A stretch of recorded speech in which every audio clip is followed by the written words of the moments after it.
My fertility journey consisted of 8.5 years out of my 10-year marriage. So bulk of our marriage has consisted of trying to make a baby or two. We really just wanted two. I just wanted my daughter to have a sibling. It was 5 rounds of IVF, like 9 rounds of IUIs. So it was quite a while. And then in between, several different types of procedures. And it was a me thing. I have poor egg quality, but a lot of what I needed to stop doing, and I these are Casey words that I now have repeated to other people because I think it was very freeing in the process, but I had to stop white knuckling the entire process. And I was just like, as somebody who is very ambitious and goal oriented and puts my worth into my accomplishments, I was struggling with why wasn't I getting pregnant? And so when I say white knuckling, I mean like struggling, like trying so hard to get something. Trying to control the outcome. Trying to control the outcome like 100%, because that is how I am, like type A, hyper organized, goal oriented. And this is something that doesn't work like that. And so I had to do a lot of digging to be okay with not having another baby. And I remember Casey being like, you need to stop. And I just was like, no, I feel like that means I'm giving up. And it wasn't about that. It was just about letting go of that energy and just letting what the universe or God is meant to happen to me. And, you know, I'm not saying that that necessarily was the reason I got pregnant the second time, but I think it certainly played a role in it happening more rapidly and also just falling into place in a way that felt better. You're able to relax. I watched you. Yeah. It's almost just like you relax into being the mother. I noticed that you got just more into your what's your oldest name? Savannah, and now the baby's Penelope. Yeah, that's right. So I remember just you had Savannah there. You know, it's like, so I just remember you kind of letting go and enjoying life for a minute the best you could. Yeah, for sure. And like, you know, being okay with the I think a lot of times when you're on this infertility journey, you're just so hyper focused on that end goal. You do not enjoy where you are in the present. And it's really sad. And I wasted a lot of months being, you know, sad about that, losing the present. But at the end of the day, I remember you saying this to me too. And again, this is not to tell anybody you can't get your goal of having your baby, but if you really want another baby, you can have a baby, you can foster, you can adopt, you could do, like, there's other ways to build families. And not that that's how your journey is going to go, but being open to any and all possibilities, and also being okay with just having one or just having none, also very freeing. And that took me, no joke, 2 years to really put pen to paper and be okay with that. I'm so proud of you. Like, I just still want to say, because I've had so many clients and students, Stefanie, come in this program, and you're just one of the few who did it. Yeah, I'm like very good. Like, you tell me, like you said, just tell me what to do and I will do it. So. Wow. And I mean, it wasn't easy. It's not like Stefanie came in and every call she crushed. Like, it was because it's you against you, but she didn't stop, and she worked on it. I just really admired that. That takes a lot of courage, balls, whatever you want to call it, man. Like, and now you're the creator. Like, there's this, I don't know. It's just wonderful. So, and then you had a loss, right? You lost one. I mean, one of the IVF transfers failed. That was when I did take a break and did the hard work. That was really like my breaking point.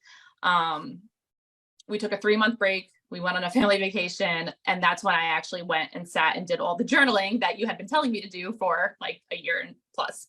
But it was very, very immensely helpful. And it's like advice I give plenty of women who message me behind the scenes, because I'm like, it really helped me. And that's why I say I can't really help a woman who's not at her breaking point, a big transition. She's fed up or desperate. Like, you gotta be, ready to wake the fuck up. You gotta be ready to surrender. And unfortunately, a lot of us, like, I'm the same way as you, because I'm kind of hard headed and I want to be in control, because when we were growing up, our environment was so we needed to make sure that if this outcome happens, then I'll feel okay. You know, it's a regulation thing when really it's all inside anyway. But you work with our doctors, yes or no? I do. Yes. Okay. Because I've heard this as well from actually Coach Kate. She struggled with pregnancy as well. And she just did what we do and got with our doctors instead of going to the other ones. And it helped. do you feel like you changed? Because I know women out there right now, they're like, well, what'd you do medically? Can you don't share like too much because they'll think they got to do the same thing. But is there anything, did our doctors or approach, did you do any less when you did get pregnant? Like, is there any signs of for the clue for the success? Yeah. So I will say with my first, and this might, it's hard to know, right? The reasons for everything, but I do know that with my first daughter, the birth was a little traumatic, to say the least.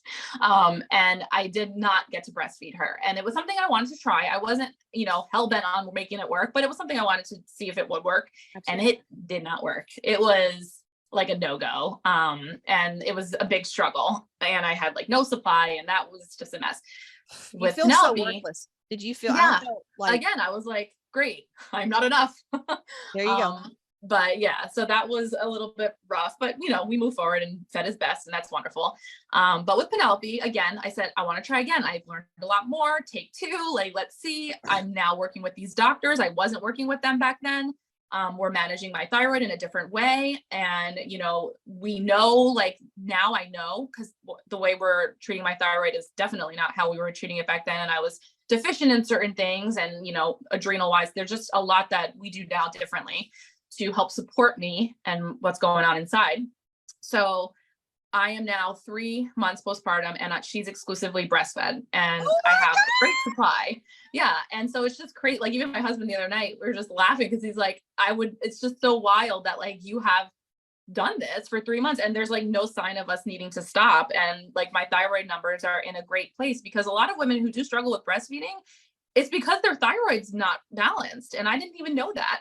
So back then, I know there was a problem that wasn't getting addressed the way we address it now. And I think that that's 100% why I'm able to breastfeed my baby now.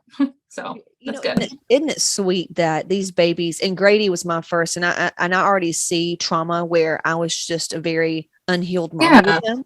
And it's so sweet though that the babies, like Savannah is here to show you one thing, right? 100%. Penelope's like, bitch, you're going to get your shit straight. Yeah. They help us so much. And it's just so fucking beautiful. What a happy story. And I love your pictures. Oh my God, everything. So it's just a very happy ending, Yes. You're still going. Now, What if you got pregnant again though? Are y'all taking precaution, or what's? I said, I cannot be the immaculate conception here. I think we are done. I'm like happy with this ending. I said to my husband, had Penelope been first and everything went beautifully the way it has with her, I could see why many people would say, let's do this again. But I had a rough go with Savannah. But it's for the best. Like you said, it's taught me a lot. And so now I'm in a better place with Penelope, but I think we're done. I want to like move forward with my life and enjoy them as they grow up and do more fun things as they get older. And, I don't want to spend any more money on IVF. So, No. I think my husband's getting a vasectomy, and that's that. I put my uterus through enough. It's so nice when Skip had a vasectomy, when like we knew it was good, and then I had a hysterectomy. But I'm telling you what, sex got to be, because you and your hubby, fun again. Not many people make it through what you did. You know that, right? I know, it's true. Yeah. So sex got to be sex. It was almost like, because the fear of getting pregnant or the fear of something. Mm-hmm. So when he does that, you guys are going to experience a new level of, oh my gosh, it's going to be so fun. Yeah. You're going to need that oxytocin for the 2 girls. Yeah. For sure.